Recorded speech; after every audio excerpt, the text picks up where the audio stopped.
Good evening. Good evening. Good evening. Welcome, ladies and gentlemen. We would like to thank you for joining us to our second Flash series. I am Alطاف العدواني, a member of Investment, a business community of Kuwait, Law Society in Kuwait.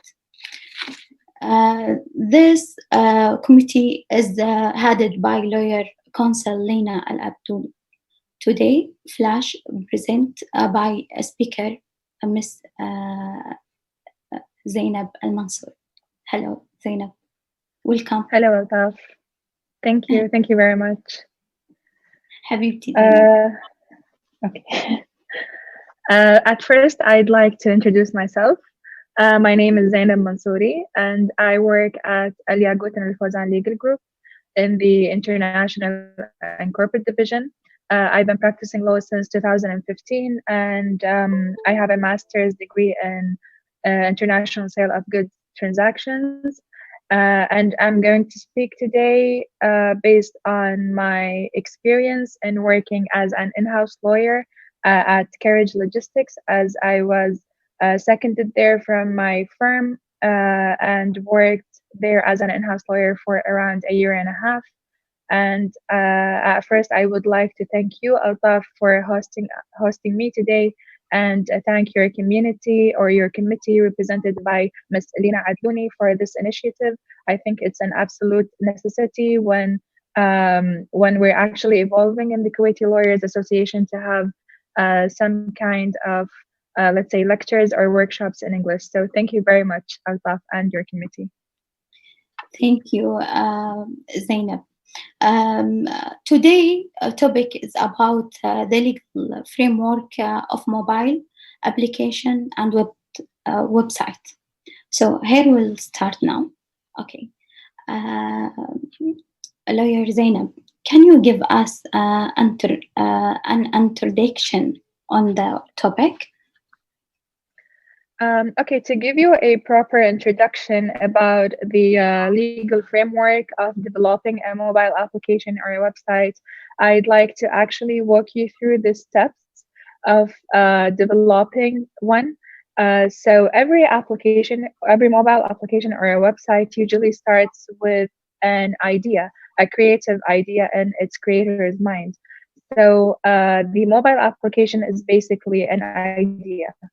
And this idea is usually shared and discussed with several parties, including, let's say, friends, family members, maybe colleagues, or even developers and investors on, let's say, on a next level.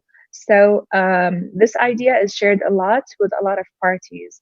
And this is absolutely normal because at this stage, you'd want to consider whether to have your application on Android or iOS, or having it, let's say, feeable or for free, and having your income from, let's say, advertisements or investors. But I'm pretty sure that you've faced the same thing. A lot of my friends or clients come to me and they're like, someone stole my idea. And in matter of fact, no one actually stole it because it's not yet your property. And to protect it and to make it somehow your property at this stage, what is usually done is drafting a confidentiality or a non-disclosure agreement. So for you to have in hand whenever you want to discuss your idea with third parties, whether they were friends or investors. So what is recommendable at this stage is having a confidentiality agreement or a non-disclosure agreement. And I would recommend having it drafted by your lawyers and not printing it from the internet, because this is usually the case, which could put you and your application or idea at risk. So having a proper confidentiality agreement is beneficial at this stage. From this stage, you'd want to move to actually designing and creating your app. And some people know how to develop their apps on their own, but personally, I don't. And I'm pretty sure a lot of people like me, they don't really know how to develop apps because it's a very complicated task. So they would hire a third party or an outsourced company or a developer to design and create their apps. And at this stage, you would need a developer or an app developer agreement, which also I recommend having it drafted by your lawyers, your side lawyers, not the developers' ones.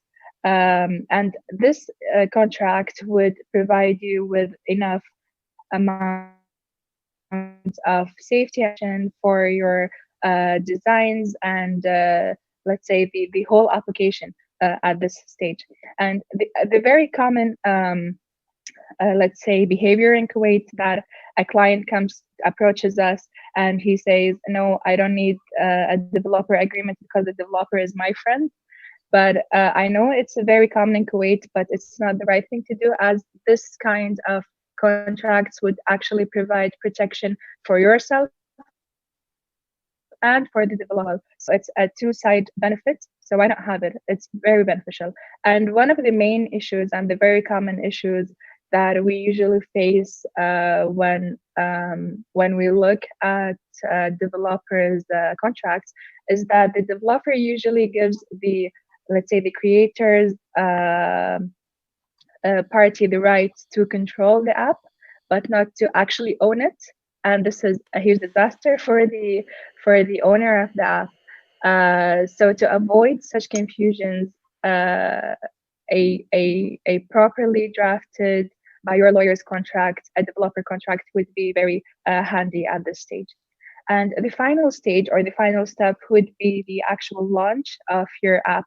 And at this point, you'd definitely have your let's say your app's name, your trademarks, your logo, and your business plans and marketing plans, and so. And it is a must and a very necessary step to register your IP rights and trademarks within the IP rights registrar. It would actually provide you with two things. The first one would be protecting your copyrights from copying in the future, and you'd also protect yourself from copying someone else's IP rights. And believe me, on the long run, you wouldn't want to do that, especially if you are targeting a large amount of users. So you can register and launch your application right away. In a very summarized way, this is, let's say, the framework governing the application and the website itself. And when I say the application or a website, I don't mean the company controlling it, because the company establishment is regulated in another area. But this is the framework for the creating of a mobile application or a website. Okay, thank you. How essential are terms and conditions in a mobile application or website, and what must they include? Mobile applications, or let's say terms and conditions, are not really required by law, but it is something that you want to have on your applications or your mobile application or a website, because they represent the only tool that actually shows your relationship with the user. So you would want to have it detailed with all necessary information that shows the use of your app and the ways of, let's say, subscription and cancellation and so on. And it is actually beneficial for both parties. Again, it would be beneficial for your business and would be beneficial for the user as well at the same time. So the business benefits could be something like limitation of liability, maintaining legal rights, controlling your app usage, and setting limitations and restrictions for users not to cross. And the user's side of the benefits could be understanding the rights and restrictions and not not crossing them, and being informed of limitations of the usage of the app, and also learn about many things such as the payments and fees and registrations and so on. To give you examples of, let's say, clauses used for terms and conditions, there isn't like a set of rules. I know a lot of people do download terms and conditions from the internet, but it's not always the case, because each app would have a different set of terms and conditions based on the services provided on the app itself. So if you are, let's say, a food delivery application, you'd have different terms and conditions from an application that offers, let's say, online teaching or online learning. There usually should be, let's say, a description, a precise and tight description of the service provided, the way of payments and fees and so on. But there are some, let's say, clauses that are very common and usually used in most sets of terms and conditions that are related to mobile applications and websites, such as the prohibited usage, such as prohibiting a certain age from using the application, or prohibiting, let's say, abusive behavior, the intellectual property and copyright. As we said earlier, it is very beneficial at an early stage, but it also beneficial in this stage as it would protect you from your users, not only the third parties. Also, the termination clauses are usually added to the terms and conditions because it gives you, as a business owner, the right to terminate without the user's, let's say, permission or consent. For instance, if they didn't use the application for 6 months or a year or so. And you can also terminate based on abusive behavior or the prohibited uses, as we mentioned earlier. There is also the cancellation, the user's right to cancel their subscription or account. You have also the ownership of property. This is usually seen when the application allows users to, let's say, download content on the applications such as Instagram and YouTube and such applications, where the users are allowed to upload pictures or videos or, let's say, blogs or other content. So who at this case would be the original owner of this content. And you also have the disclaimer of warranties and limitation of liabilities, which is very essential for your protection as a business owner. The other very important thing is the governing law and jurisdiction. And you also have a very important term, which is the changing terms, which we use to give the business owner the right to amend or update or change the terms without the consent of the end user. And the other important thing is including a very sealed and tight clauses for describing the payments, the way of payments, and the fees required, and how to subscribe your account or so. Because talking from an experience, a lot of consumers actually bring claims before the Kuwaiti authorities, such as the Consumer Protection Authority, for unclear payments terms and the terms and conditions. We have faced this a lot, so it is a very important thing to put in a very detailed way in the terms and conditions. Okay, thank you. Is the jurisdiction an issue when using a mobile app? Zainab? Jurisdiction. At first, I would like to thank you for this question. It's a very good area to raise.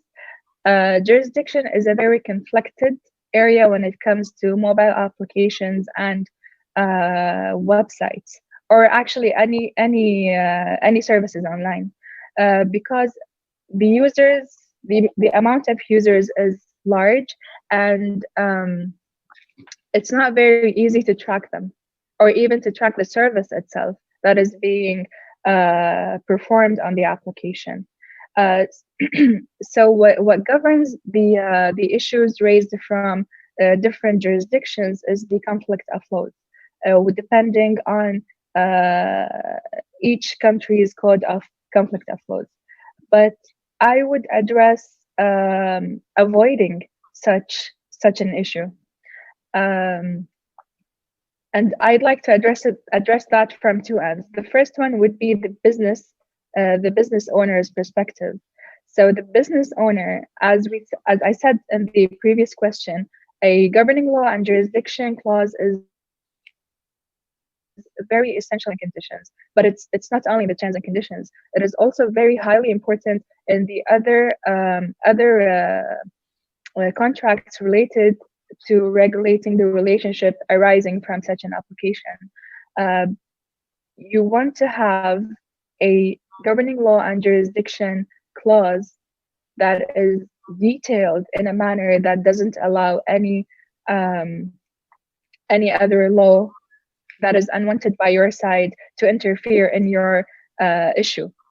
I personally have seen governing law and jurisdiction clauses that are 1 or 1.5 pages long, because they are very detailed and they describe each issue in a separated way and doesn't allow anyone to interfere within the laws prescribed by the business owner. And to have that, you must have them by a lawyer who's expert in setting the rules for the terms and for the mobile applications and websites. And it also differs based on the services provided themselves. So if you're having a local business, for instance, if it was a delivery business from a provider in Kuwait to a customer in Kuwait, you wouldn't have that much of effort that when drafting the governing law and jurisdiction as when you have it when drafting one for